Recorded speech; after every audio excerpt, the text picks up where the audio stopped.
Bienvenue sur Top Invest, la chaîne des top d'investissement. Ici, on parle essentiellement d'entreprises de qualité. Avons-nous une opportunité d'investissement sur Starbucks? C'est la question à laquelle on va essayer de répondre en se basant sur les états financiers de la compagnie. Je rappelle que ceci représente uniquement mon point de vue et non un conseil d'investissement. Et comme d'habitude, je me réserve le droit de me tromper. Donc, c'est une demande spéciale ici d'un de nos abonnés Top Premium. Je rappelle que dans le service Top Premium, vous pouvez demander des analyses quantitatives et avoir la certitude que ça va être fait. Ok, donc, si vous avez des entreprises en portefeuille et vous voulez que, voilà, avoir un avis supplémentaire ici, je peux le faire, moyennant le prix qui sera affiché ici annuellement. Et en supplément de ça, vous avez la possibilité de recevoir 2 notes d'analyse par mois, donc mon choix personnel, basé sur ma lecture des rapports financiers, 2 entreprises qui, selon moi, me semblent sous-évaluées en date d'aujourd'hui, ainsi que les notes de suivi des entreprises précédentes. En plus, jusqu'à la fin du mois de mars, vous avez la possibilité ici, si vous abonnez maintenant pour les 133 personnes restantes, vous allez pouvoir avoir la formation comment analyser une banque et comment lire les rapports financiers qui sera disponible au courant du mois d'avril. Donc maintenant, vous serez, entre parenthèses, des experts quand il va falloir analyser une compagnie bancaire. En tout cas, lire les rapports financiers pour une compagnie bancaire. Et en tout cas, vous serez également des experts quand il va falloir lire les rapports financiers. Vous savez que je demande toujours, lisez vos rapports financiers. Mais qu'est-ce que ça veut dire à la fin? Je commence par où? Ok? Je suis francophone. Voilà. Comment est-ce que je vais faire alors que j'ai envie d'investir sur une compagnie en anglais, enfin, anglophone, nord-américaine? Comment est-ce que je peux les avoir en français, etc. Comment lire les rapports financiers pourra vous aider dans ce sens-là. Ok? Ça, c'est du technique. Ok? Maintenant, on a parlé de Starbucks il y a très longtemps. Et vous savez que, pour moi, l'entreprise était surévaluée. Donc, si aujourd'hui, le prix actuel est aux alentours des 100 dollars l'action, j'ai besoin de les analystes. Est-ce qu'ils ont tendance à avoir raison? Ici, déjà, je compare les free cash flow et les net income. Est-ce qu'ils ont tendance? Est-ce que les free cash flow et les net income, qu'est-ce qui est plus élevé que l'autre? Donc, je ne comprends pas ici que les net income ici. Donc, les free cash flow, vu que c'est une compagnie qui est toujours en croissance, elle investit massivement dans son outil de production. Donc, ici, qu'est-ce qu'on va voir? N'oubliez pas, regardez toujours le same store sales. D'accord? Faites attention pour ce genre d'entité-là. Compagnie qui est de vente au détail ici, les magasins, coffee shop, etc. Voilà. Same store sale. D'accord? Alors, maintenant, on va aller regarder ici. Est-ce que les années sont tendance à avoir raison par rapport à leurs prévisions? Oui. Donc, c'est-à-dire que c'est une entreprise assez prévisible. En 2020, voilà, la pandémie, etc., on peut pardonner. OK. Maintenant, j'ai mes bénéfices nets par action. J'ai besoin de quoi? J'ai besoin de mon PER.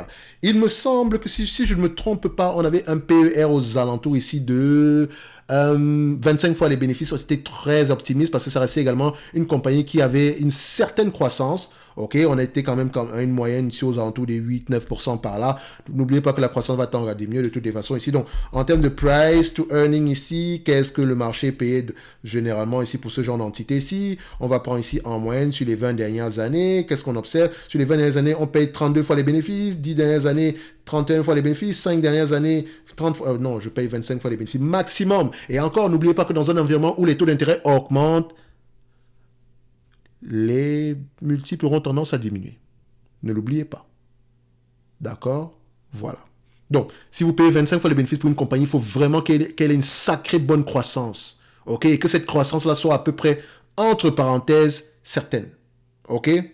Donc, 25 fois les bénéfices, je suis assez généreux. C'est une belle entreprise, hein? À mettre dans vos watchlists déjà. On ne va même pas se tromper par rapport à ça. Mais est-ce que le prix actuel vaut la peine?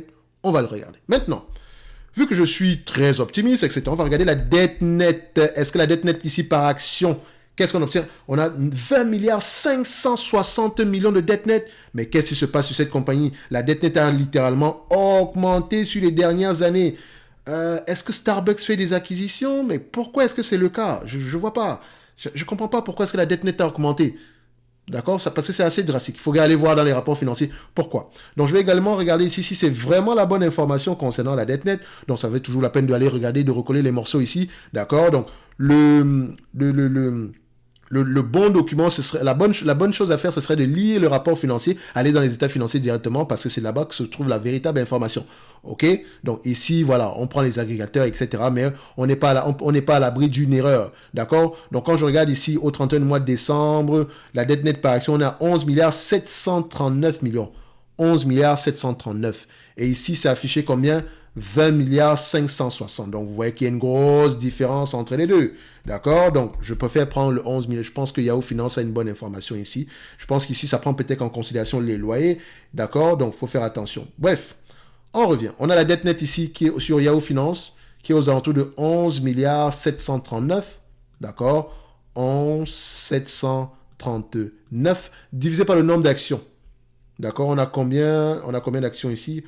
1 milliard 148, si je ne me trompe pas. 1 milliard 148, je vais venir ici, je viens ici. Voilà. OK. 1 milliard 150, bon, 1 milliard, oui, c'est ça, 1 milliard 148, 1 milliard 150, divisé par 1158. Ça donne combien? Dette nette de 10,13 $ par action. Parfait. Bon, mes PER, ma dette nette, je peux faire ce que j'ai à faire avec. Maintenant, en 2023, on s'attend à 3,39 $ par action.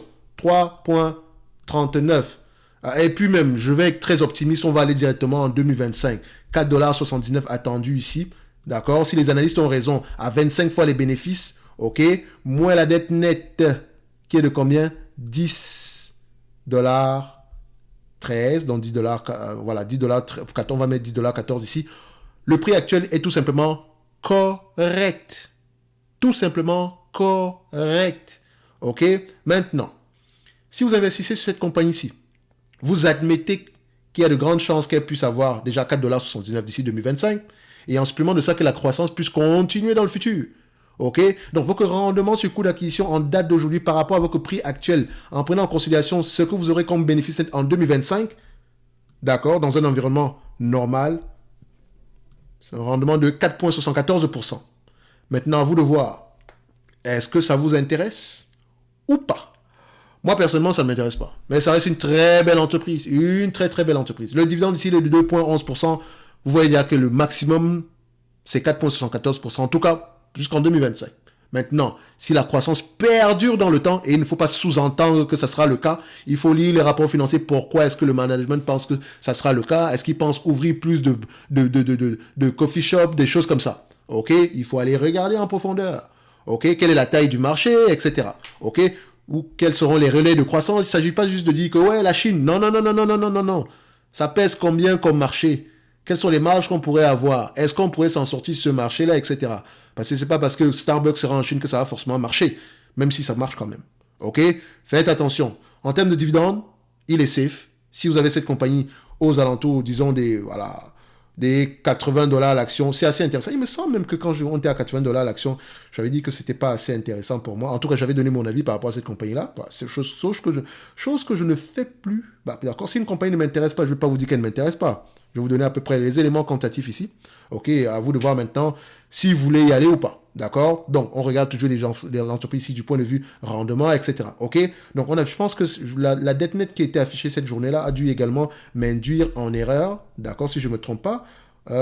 Mars, oui. Je pense que ça a dû m'induire en erreur si je ne me trompe pas. Parce que je ne comprends pas comment est-ce que j'ai pu dire que c'était pas intéressant à ce prix-là. Il me semble. Bref.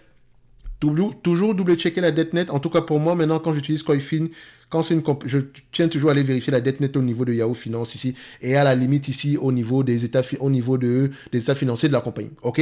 Ça reste une très belle entreprise. OK? Si vous l'achetez au prix actuel, vous ne surpayez pas. D'accord, mais sachez que ça implique déjà une certaine croissance, au moins jusqu'en 2025. Maintenant, elle a l'habitude de s'échanger à des PER très très élevés, etc. Mais sachez que ça va tendre à diminuer. Donc, faites attention. Donc, tant que la croissance est là, tant mieux. Maintenant, la croissance, la taille, etc. Je vous laisse aller lire les rapports financiers. N'oubliez pas que ça reste de la consommation discrétionnaire et en période actuelle, c'est assez compliqué. Mais bref, elle a un certain pricing power parce que quand même les cafés de cette compagnie-là, je comprends pas.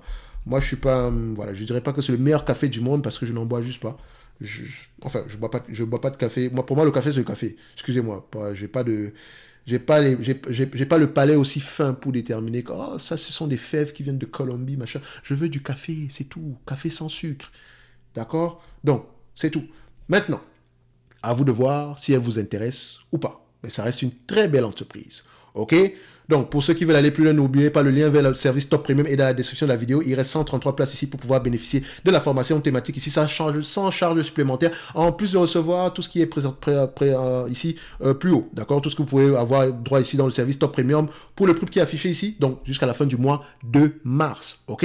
On va se donner rendez-vous sur la prochaine vidéo et d'ici là, portez-vous bien. Merci.